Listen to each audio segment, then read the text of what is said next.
from a technical perspective, looks for exploiting real-time and real-world data directly associated to the insurance client, rather than statistical data, to provide more accurate premiums.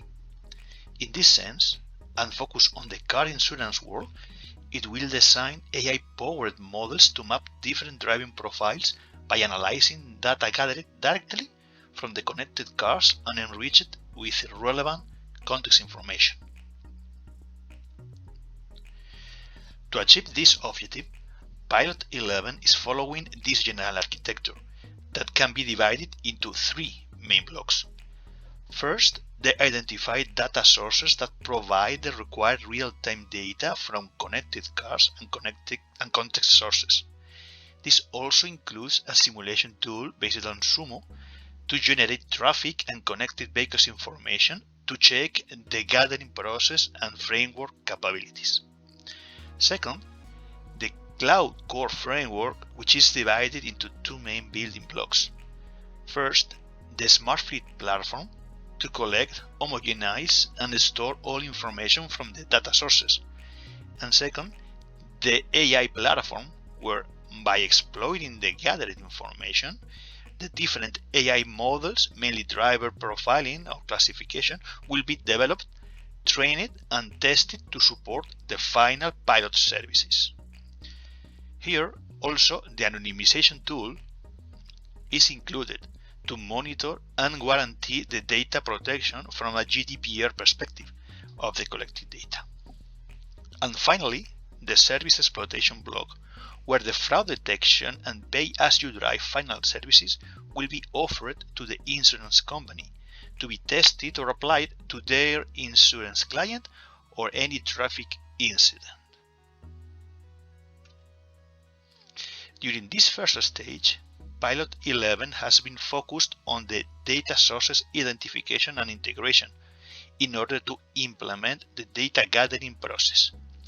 This has produced a first functional version of the Smart Fleet framework as an evolution and specialization of previous firmware-based assets developed by Atos that also include the development of the specific NGSI connectors to integrate the legacy IoT infrastructures.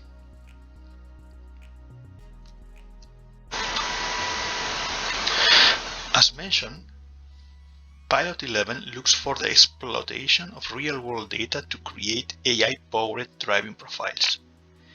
In this approach, the main data source is the connected car.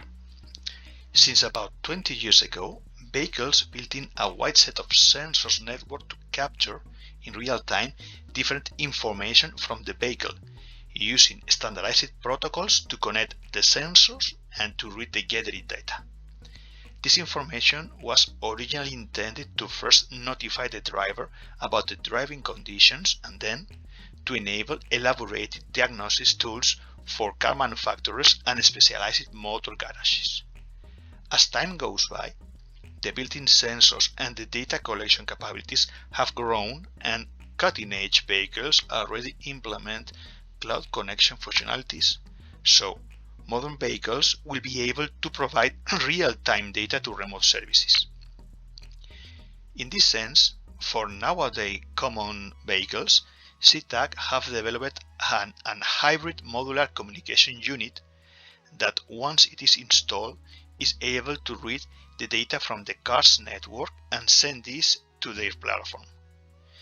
This converts a common vehicle into an IoT infrastructure, and information about current speed, acceleration, heating, or fuel consumption can be injected into Pilot's 11 framework.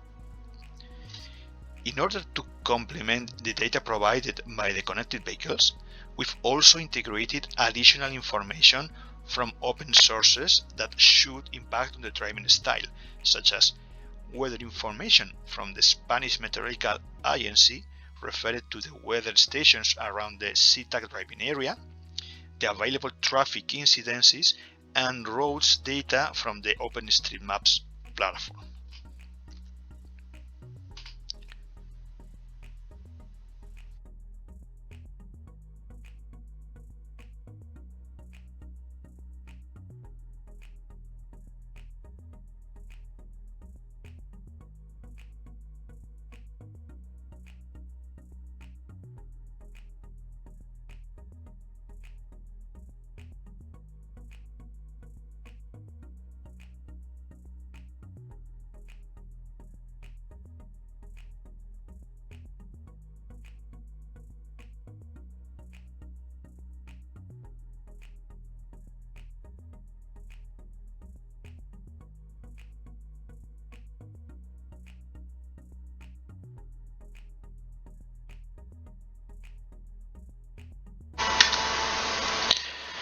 One of the pilot's 11 cloud component is the Smart Fleet Framework, which, as mentioned, is responsible of data homogenization, storage, and distribution. Its backbone is based on the fireware architecture, which provides a context broker to manage all the received information, and a time series storage component built by the Quantum Leap and the CreateDB blocks. This combination implements an NGSI interface to ingest data into the platform and an NGSI time series database interface to retrieve historical data. In addition, we are also offering a RESTful API that supports SQL standard queries to expand the integration capabilities of the system. This first version offers also auth authentication based on keycloak and an API gateway to securely expose the required interfaces.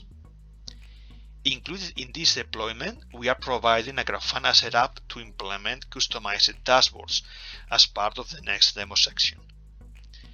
This first operative version has been deployed within a Kubernetes environment according to the Infinitech methodology. So now this is stable, we are ready to deploy the final version within the Infinitech testbed following the Infinitech way.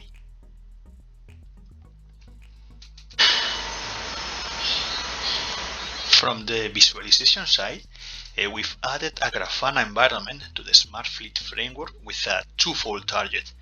On one hand, it provides a tool to easily present and share the inners of the platform, which is quite useful to demonstrate what we are actually capturing and storing. And on the other hand, it enables an end user to quickly create specific and customized dashboards to monitor what's happening within its real environment.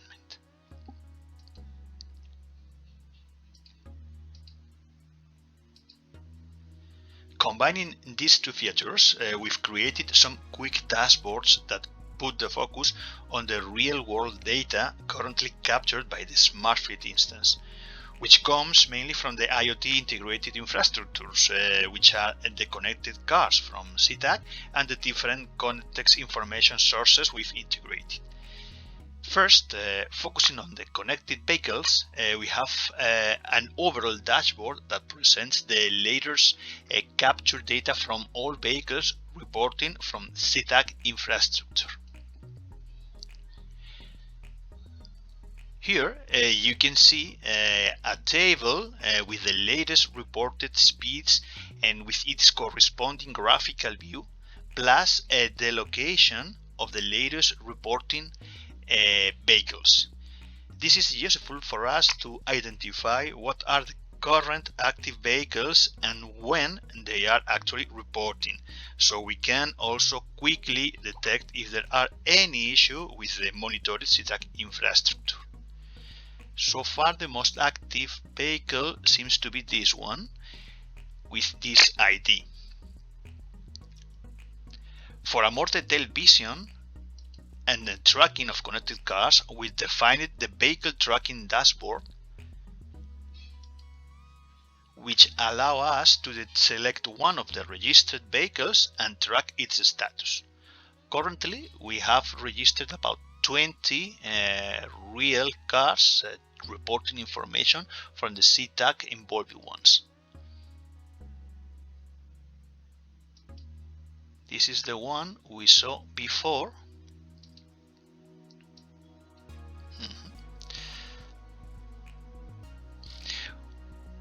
We can quickly see its last reported route in terms of location, speed, acceleration, fuel consumption, etc.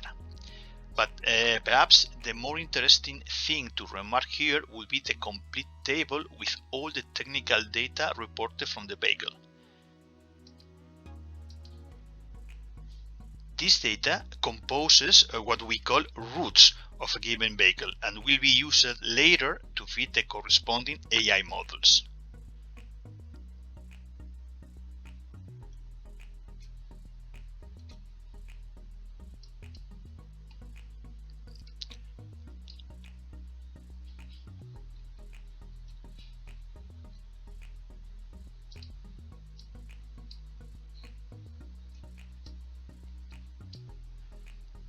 Here in this graphical view we can just see the latest route reported by the vehicle in a graphical representation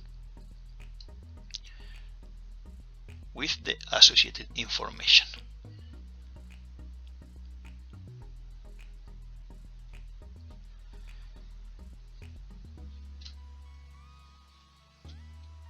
Continuing with data captured from context sources, here we have a dashboard to demonstrate the data captured from the Spanish Meteorological Agency Open Portal that refers to their three weather stations deployed around the area where the CETA cars are to be driven during the pilot's life.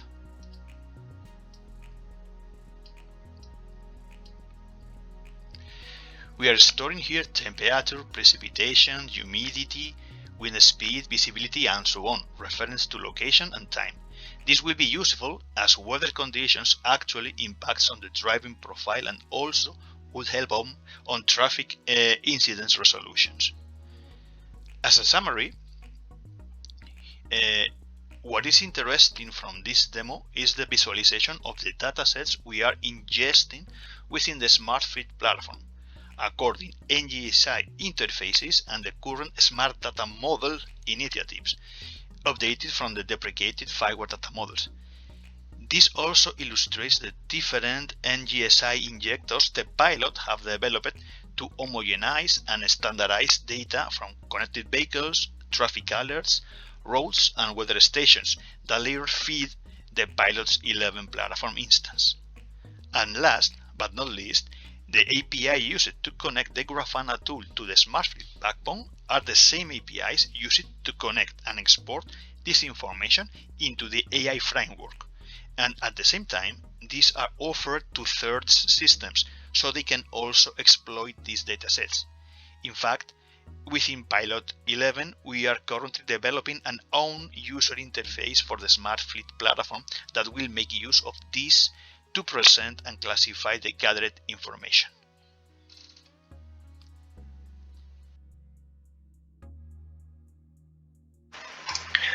This is the presentation for the Pay-as-you-drive service for Pilot 11 of Infinitec project. This service is hosted on a Jupyter Hub notebook on the Atos ECRAI platform. This service will retrieve the data generated by the SmartFleet platform deployed for this pilot and use it to feed a clustering algorithm to later be able to profile drivers according to their routes. This data is periodically injected into the ECRAI platform to provide the service with access to it. Using the ECRAI SDK that we are currently developing, we can explore the available datasets and models that are available to the user in the ECRAI platform. Once we have selected a dataset to use as training for our model, we can retrieve it from the platform again using the developed SDK. As you can see here, we have loaded the downloaded dataset into a pandas data frame. For the correct execution of the clustering algorithm, it is necessary to model the raw data into different routes that are taken by each vehicle. For this version, we will assume that all measurements reported by the same vehicle belong to the same route. The data may have gaps or wrong values on it. For this reason, it is necessary to perform some cleaning. Here is the resulting data frame with all its rows and columns created. For later analysis, the data is divided into test and training parts, with 15% and 85% of the data each. Once the data has been retrieved and cleaned, it can be transformed into an integrated data frame, with new features which will be later ingested into the deep learning models. For the deep learning models to properly work, it is beneficial to scale the features so that features with bigger values don't collapse the model performance. Before injecting the data frame into the clustering algorithm, we will pass it through an encoder that will reduce its dimensionality. This will later improve the clusterization performance, getting rid of unnecessary variables and collapsing the relevant information. We will use a technique called autoencoders, which will allow us to properly train the encoder to give us the desired values.